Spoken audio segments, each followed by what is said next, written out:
এক গ্রামে বাস করত এক চাষি। তার নাম ছিল মোহন। সে তার গিন্নি আর একটা ছোট্ট ছেলে জয়কে নিয়ে বেশ সুখে দিন কাটাচ্ছিল। গিন্নি, কই গো গিন্নি, অনেক বেলা হয়ে গেল যে। কাঁচি আর ঝুড়িটা দাও দেখি, লাউগুলো কেটে বাজারে নিয়ে যেতে হবে। এই নাও, লাউগুলো বাজারে বিক্রি করে বাজার করে নিয়ে এসো। ঘরের বাজার শেষ। সে নিয়ে আসবো। আর ছেলেটা কই? ওকে দেখছি না যে। ওকে ডেকে দাও, ওকে সাথে নিয়ে জমিতে যাই। একটা লাউ ওর কাছে দিয়ে দেব। ও লাউ নিয়ে বাড়িতে এলে লাউটা রান্না করবে, কেমন? জয়, ও জয়, বাবা কোথায় তুই রে? এদিকে আয় তো দেখি। কি হয়েছে মা? তোর বাবার সাথে মাঠে গিয়ে লাউ নিয়ে আয়, রান্না করতে হবে সে। কি মজা, কি মজা, লাউয়ের মোরব্বা খাবো। পাগল ছেলে আমার, লাউ পেলে আর কিচ্ছুটি চায় না। হ্যাঁ মা, আমার লাউ খেতে অনেক ভালো লাগে। হ্যাঁ বাবা, হ্যাঁ এখন তাড়াতাড়ি চলো তো, অনেক দেরি হয়ে গেল যে।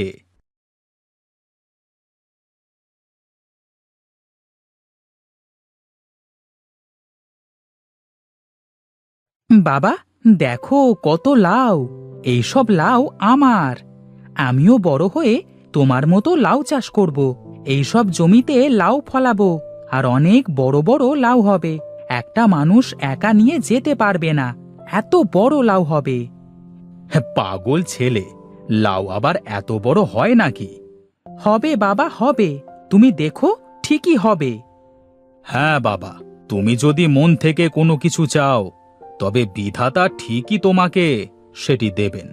এখন নাও, লাউটা নিয়ে বাড়িতে যাও।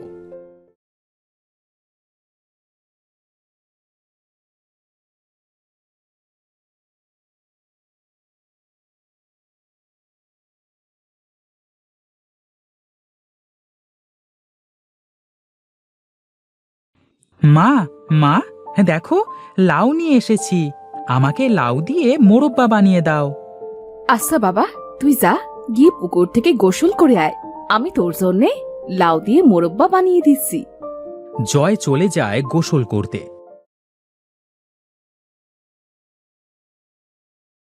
গিন্নি, ও গিন্নি, কই গো তুমি?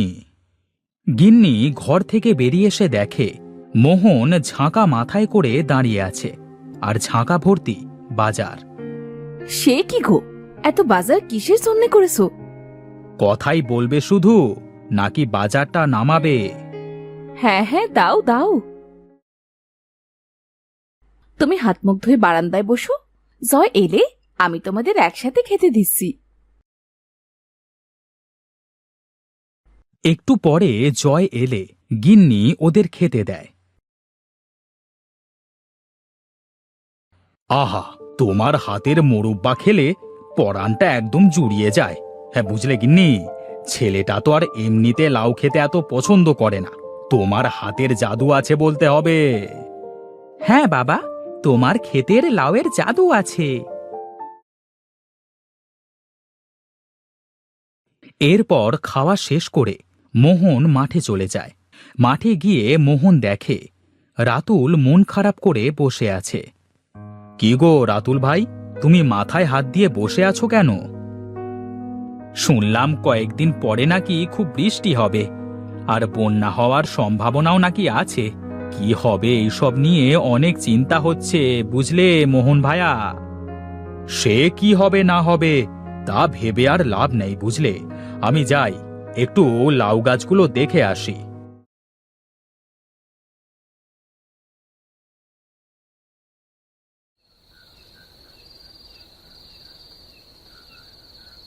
বুঝলে গিন্নি, সামনে নাকি বন্যা হবে।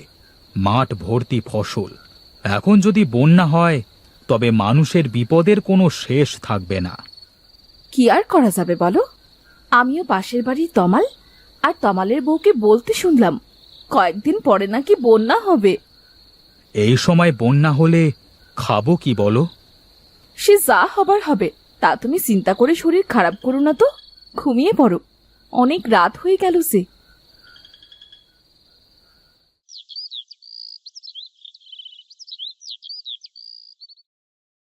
সকালে উঠিয়া আমি জোরে জোরে বলি, সারা বেলা আমি যেন লাউ খেতে পারি, আহা লাউ খেতে পারি।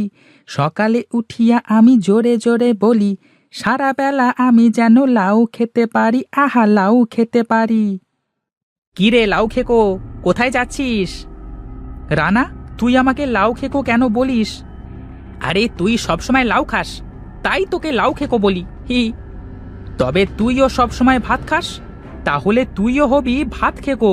চত্ব সব। কি, আমাকে এত বড় কথা বললি? আমি তোকে দেখে নেব।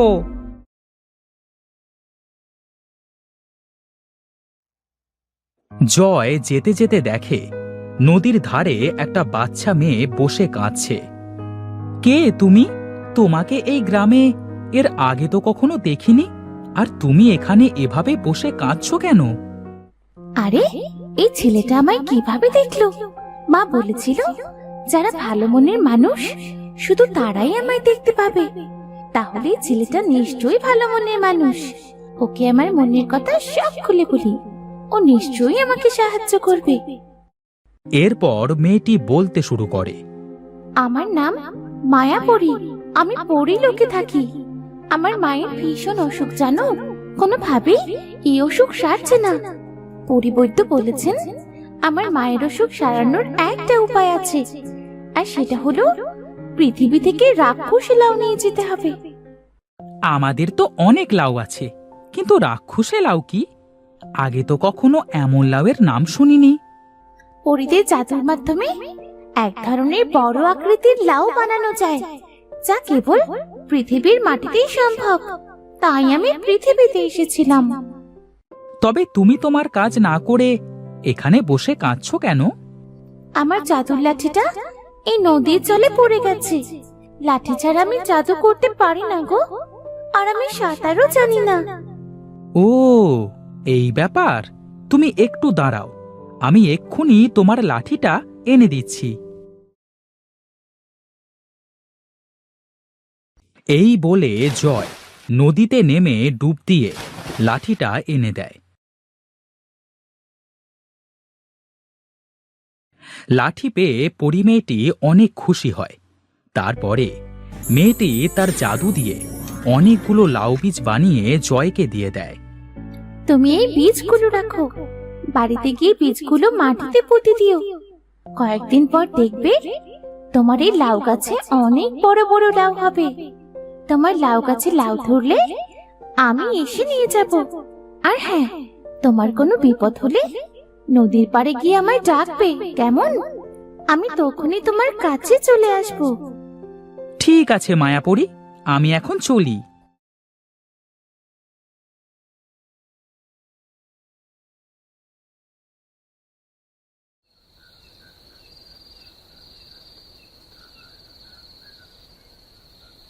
এখন তো রাত হয়ে আসছে, বীজগুলো রেখে দিই, সকাল হলে বীজগুলো লাগিয়ে দেব।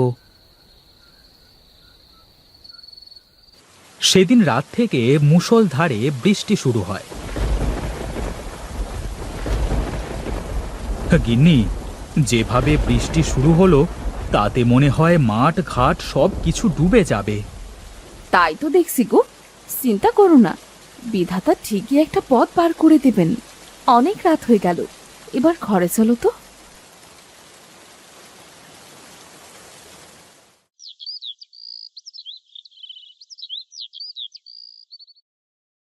পরের দিন সকালবেলায় মোহন ঘুম থেকে উঠে মাঠে গিয়ে দেখে তার সব জমি পানিতে ডুবে গেছে।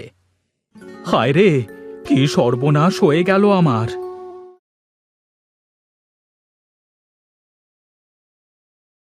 মোহন তার ক্ষেতের দুরবস্থা দেখে বাড়িতে এসে মাথায় হাত দিয়ে বারান্দায় বসে থাকে। কি হয়েছে বাবা, তোমাকে এত চিন্তিত লাগছে কেন? বন্যায় আমাদের সব লাউ ক্ষেত নষ্ট হয়ে গেছে, চিন্তা ছাড়া কি আর করব বলো? তুমি চিন্তা করো না তো বাবা, আমার কাছে মায়াপরীর জাদুর লাউ বীজ আছে। এই বীজগুলো লাগালে এখান থেকে গাছে অনেক বড় বড় লাউ হবে বাবা। কি বলছো এসব আবোল তাবোল? তুমি কোথায় পেয়েছো এই বীজ? এরপর জয় তার বাবাকে সব ঘটনা খুলে বলে। বাবা, এইসব পড়ি বলে কিছু হয় না, আর এসব রাক্ষসে লাউ বলতেও কিছু নেই। বাবা, তুমি বিশ্বাস করলে না তো? আমার কাছে যখন লাউ হবে তখন তুমি ঠিকই বিশ্বাস করবে। এই বলে জয় একটা টবের মধ্যে বীজগুলো দিয়ে ঘরের চালের উপরে রেখে দেয়। একদিন সে দেখে তাদের মধ্যে কিছু চারা গাছ গজিয়েছে। আর কিছুদিন পর গাছগুলো বড় হয়ে তার ঘরের চালের উপর বিশাল বড় বড় লাউ ধরেছে। এরপর জয় নদীর ধারে যায়।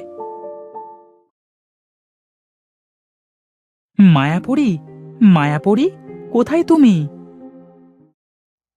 কি ব্যাপার জয়, আমাকে ডাকলে কেন? আমাদের ঘরের চালে অনেক বড় বড় লাউ ধরেছে। তোমার লাউগুলো তুমি নিয়ে যাও। ওই লাউ? আমার আর লাগবে না ওইসব লাউ। তুমি না চেয়েছিলে তোমার অনেক বড় বড় লাউ হবে? লাউয়ের প্রতি তোমার ভালোবাসা দেখে আমি খুব খুশি হয়েছি, আর তাই আমি বীজগুলো তোমায় দিয়েছি। তোমাকে অনেক ধন্যবাদ মায়াপুরী। যতদিন তোমার এই লাউয়ের উপর ভালোবাসা থাকবে ততদিন তোমার এই লাউ গাছে অনেক বড় বড় রাক্ষসী লাউ হবে। লাউয়ের প্রতি আমার ভালোবাসা সারা জীবন থাকবে। এরপর ওরা রাক্ষসে লাউ চাষ করে সুখে দিন কাটাতে লাগলো।